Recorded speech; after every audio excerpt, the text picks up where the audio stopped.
Matindi at malakas ang usap-usapan sa showbiz community ukol sa posibleng pagbabalik sa telebisyon ng aktres na si Angel Locsin matapos ang ilang taong pamamahinga mula sa primetime teleserye.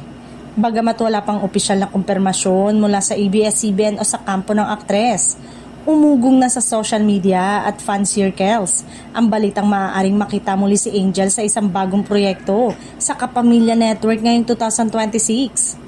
Lalong tumindi ang espekulasyon nang mapansing aktibo na muli sa social media ang aktres. May ilang post na tila nagpapahiwatig na handa na siyang muling makapagtrabaho sa industriya, lalo na sa mga kabataang artista at bagong talento ng network. Dahil dito, hindi napigilan ng fans na umasa at mag-abang sa posibleng malaking anunsyo. May mga ulat din na ipinahayag umano ni Angel ang kanyang excitement sa posibilidad na makasama ang mga bagong henerasyon ng artista sa mga proyekto ng ABS-CBN.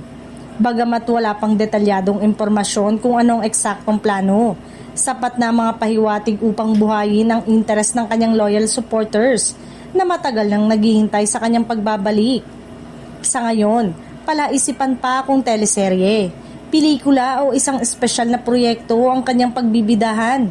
Wala pa ring formal na press release mula sa network, kaya nananatiling haka-haka ang lahat.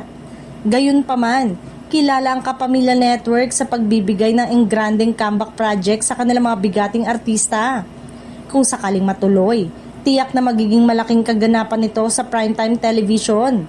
Hindi maikakaila ang naging epekto ni Angel sa industriya, lalo na sa kanyang makapangyarihang pagganap sa mga serye tulad ng The General's Daughter na nagbigay sa kanya ng matinding papuri at mataas na ratings.